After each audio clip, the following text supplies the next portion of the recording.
What if the voice in your head is not a wise guide, but a very persuasive salesman hired by your genes? What if its job is not to make you happy, but to keep you chasing? When I first sat with that idea, it rattled me. Then I read Wright's book, Why Buddhism is True, and felt something click. This is not a book about miracles or karma charts. It is an argument grounded in evolutionary psychology. That much of what the Buddha pointed to 2.5 millennia ago still maps onto the human nervous system we carry around today. And if that is true, then there's a way to suffer less that is practical, secular, and available to any of us who are willing to practice. Today I want to rewrite those ideas in plain language, through my own lens and my own life, for those of us living in the United States, juggling Slack pings, daycare pickup, student loans, and the little earthquake that is the news cycle. I am not here to preach a religion. I am here to share a toolkit, and I want to start with a scene you probably know. Remember the moment in The Matrix when Morpheus offers Neo 2 choices. Blue pill, you go back to business as usual. Red pill, you see the code behind the illusion. I love that scene because it nails a very old insight. Our experience is not the world itself. It is an edited feed our brain serves us. Natural selection tuned that feed for survival and reproduction, not for truth or contentment. Your mind is optimized to get you to act in certain ways, not to give you a calm, objective picture of reality. When you get that, a lot of modern life starts to make weird sense. Let me show you how this plays out in the body. Think about the last time you tracked a package. The thrill peaks when the status flips to out for delivery. Your brain is not flooding you with joy when the box is actually in your hands. It is rewarding the anticipation. Neuroscientists have seen this dynamic in animals. The signal that says go get it tends to spike before the reward, not after. In real life, that pattern becomes the hedonic treadmill. New phone, new job title, new relationship. The spike hits as we reach, then it fades. We find ourselves looking for the next thing, then the next. If you have ever set a big goal, hit it, and felt oddly flat a week later, you have met this treadmill. Buddhism has a word for that: restlessness, suffering. Not just pain, but the sense that this moment is not enough. In the oldest teachings, that word also carries the flavor of unsatisfactoriness. You taste the ice cream, it is amazing, and then the clock starts. The second scoop is good, but not electric. By the third, you are thinking about the gym. Natural selection wired that curve on purpose. If delight stuck around too long, our ancestors would have stopped searching, stopped striving, and someone more restless would have eaten their lunch. In other words, there is a reason satisfaction leaks. It kept the lineage alive. Nature never promised happiness. It promised tendencies that got more DNA into the future. So am I doomed to chase until the end of my days? That question pushed me deep into the next idea. The self you are protecting, the narrator you call me, is not the simple captain you imagine. The brain is a committee. You have systems for keeping yourself safe, for climbing the status ladder, for seeking partners, for protecting kin, for avoiding disease, for maintaining alliances, and more. They light up in different situations and push different agendas. That is why you can make a solemn plan on Sunday night and abandon it on Monday afternoon when the stale cookies in the office kitchen start whispering. It is not that you are weak. It is that a different member of the committee grabbed the mic and spun a very convincing story. I learned this the embarrassing way, years ago. I sat down with a spreadsheet to map out my budget. Future me created a brilliant plan. I even color-coded it. Then my phone buzzed with a last-minute invite to a game. Present me told a new story about the importance of bonding, memories, living a little. I bought the tickets and a ballpark hot dog the size of my forearm, and future me lost again. When psychologists show men a very attractive photo and then offer a choice between a smaller amount of money now or a larger amount later, the patient plan tends to melt. It is not evil. It is a module doing what it evolved to do. Seeing that clearly saved me from beating myself up and started me on something kinder and stronger, training attention. Before we get to training, we need to do one more honest thing. We do not see the world objectively. Each of us wears lenses. Price tags change flavor. Team jerseys change what we notice. If you pour the same wine into 2 bottles and call one of them expensive, people often report the fancy one tastes better. Brain scans suggest the expectation itself boosts the feel-good circuitry. It is not hypocrisy, it is how the system works. Or take sports. When fans from rival schools watch the same game, they literally see different rates of fouls. If this happens in a stadium with referees, imagine what happens in politics, relationships, and comment sections. There is a darker edge to this. Tribal thinking can make us forget the dignity of people on the other side. If you have ever read a thread about a controversial issue and felt your blood rise, you know the pull. That feeling did not arise because you are a bad person. It is because belonging kept our ancestors alive, and the brain does not want you kicked out of your tribe. But when the dial is set too high, we become sarcastic, then cruel. We stop asking curious questions. We reduce complex lives to caricatures. The ancient tendency to split the world into us and them still lives in us, and it can be disastrous at scale. So what do? Do we declare the self an illusion, toss our hands in the air, and float away? No, we learn to work with the illusion skillfully. Here is where mindfulness enters, and I want to demystify it. Forget incense and a perfect posture. Mindfulness, in plain English, is intentional, non-judgmental attention to the present moment. You deliberately place your attention on something simple, like the feeling of breath in your nose or chest, when thoughts and feelings appear.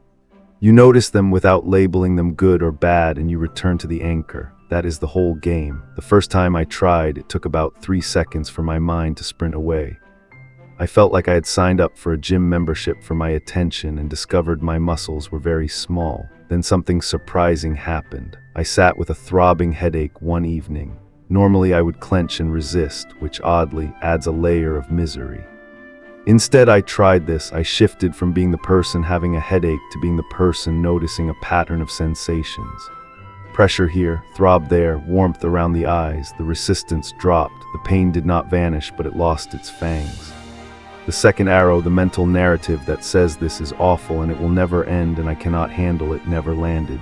For me, that moment was the red pill. I was not my headache, I was the noticing. If you are skeptical, good. Skepticism keeps us honest, so let us keep this grounded. You can test what I am saying in a week. Sit down each morning for 10 minutes. Set a gentle timer.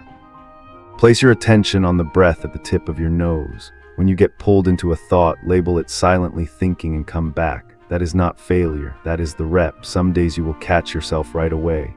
Other days you will chase mental rabbits for minutes at a time. Either way, you are building the capacity to watch an urge without obeying it. That is where the freedom lies. As that muscle grows, a second insight becomes obvious. The self you protect is not a solid block.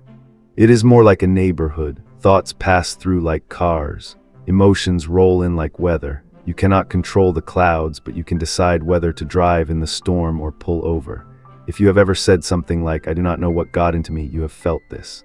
In practice, mindfulness turns the crowded transit station of your mind into a place where you can stand on the platform and watch the trains come and go without leaping onto each one. Anger pulls in.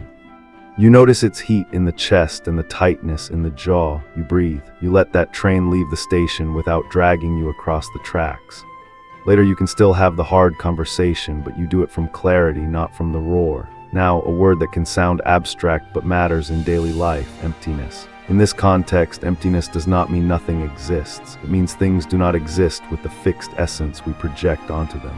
Their meaning depends on causes, conditions, and stories. Years ago, I saved for months to buy a certain watch. I had convinced myself it was my grown-up trophy.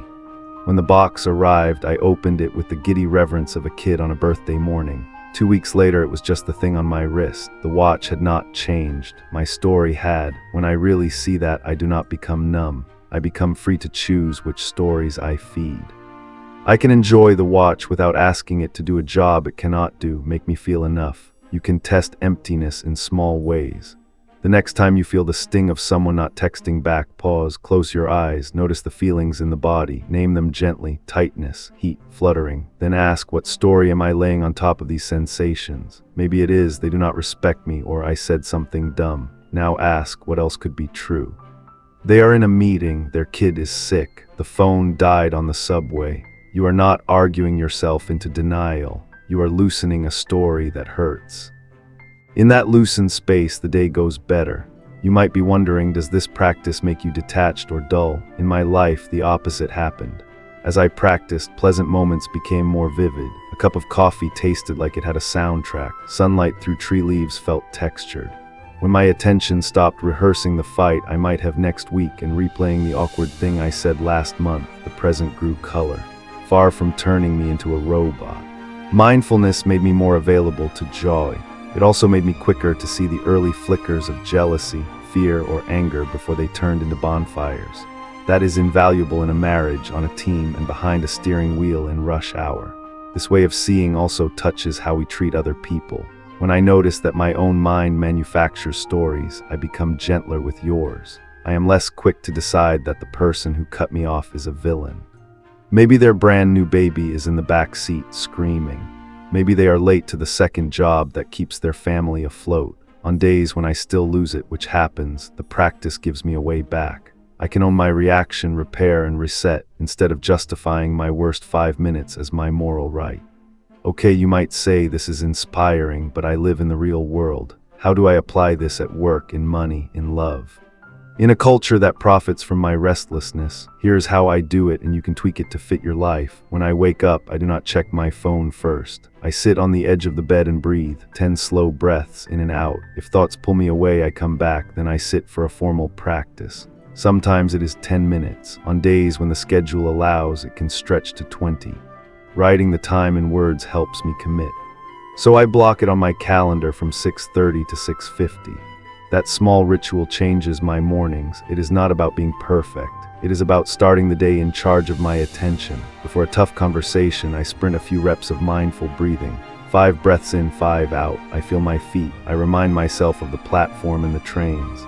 When the other person speaks and I feel defensive heat, I silently note heat, not as a judgment, but as information. I do not have to ride that train. Then I can reflect back what I heard and ask a clean question. Cool heads are not born, they are trained. Buying is another training ground.